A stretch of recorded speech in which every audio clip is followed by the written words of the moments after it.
5, drugged driving. The opioid crisis is not only hitting home, it's hitting the road.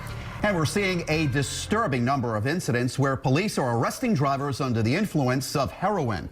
Many of them caught shooting up behind the wheel. So we wanted to know what law enforcement is doing to try and combat this dangerous trend. Eyewitness News reporter Patrick Little sat down with one of Rhode Island State Police's drug recognition experts to learn more.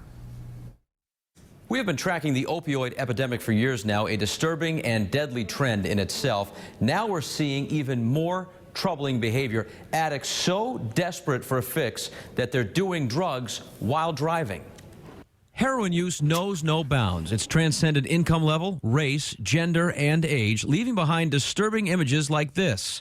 Police in Ohio released these pictures of 2 family members who overdosed in a car with a 4-year-old in the back seat. In just the past few months, incidents of drug driving have been reported in Richmond, Portsmouth, and New Bedford, just to name a few. Traveling south on Route 4, observed a vehicle swerving all over the road. Activated my lights and sirens, stopped the vehicle. Upon contact, I saw a male operator with his sleeve rolled up, his left sleeve rolled up, and a needle in his arm, actively injecting heroin. While driving. While driving. John Gaudreau is one of 7 Rhode Island State troopers who are drug recognition experts, or DREs, a select group of officers highly trained to recognize all signs of impairment.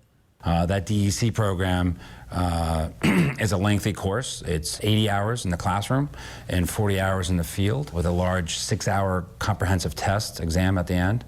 Upon passing that, you become what they call a DRE. A DRE is usually called in after a person gets pulled over for suspicion of driving under the influence, and the initial field sobriety test doesn't reveal evidence of significant alcohol use.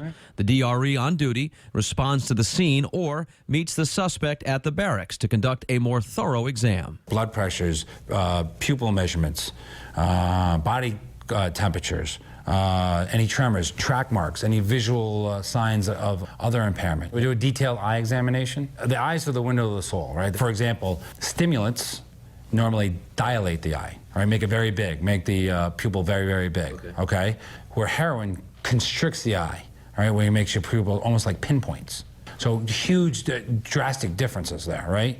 Marijuana dilates the eye. The entire exam is a 12-step process. At the end, the suspect is also asked to agree to a blood test. Would you say at this point the state of Rhode Island is ahead of this? I wouldn't say we're ahead of it, but I say that we're ready. Troopers are also growing increasingly concerned about people driving under the influence of marijuana.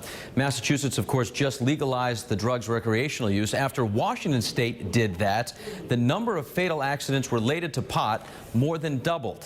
I'm Patrick Little, Eyewitness News.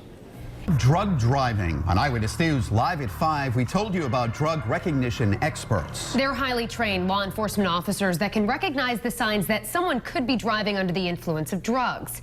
New at 6, we're taking a closer look at where these officers go to get their training. Eyewitness News reporter Patrick Little has more.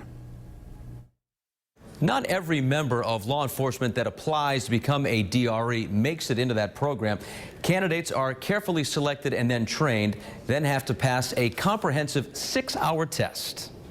I would say that I'm better at recognizing somebody under the influence of drugs than I was before.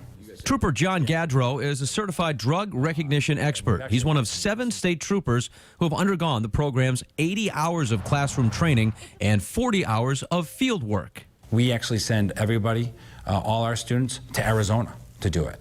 And we send them to Maricopa County Jail. At that central facility, we have the ability to interview the detainees, and we get a greater broad spectrum of drugs than we would if we just worked here. Here, troopers see a lot of marijuana, cocaine, and heroin. Out west, there's also crystal meth, MDMA, Molly, and PCP.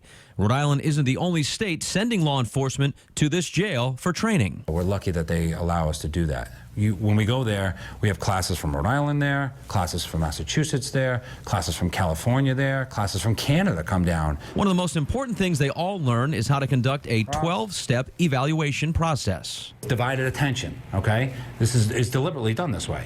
When alcohol isn't present on a breathalyzer test, but the driver still seems impaired, a DRE can be called in to perform the standardized exam. Some of those steps include an eye examination, divided attention, psychophysical tests, examination for muscle tone, and toxicological exam. Before, I would see impairment and not know what I was looking at because I would get all zeros, and maybe in the past, a decade or two beforehand, we would let that individual go, or we would give them a ride home. Now we have officers that are recognizing that person is probably under the influence of drugs, and we're able to successfully prosecute them for drug driving.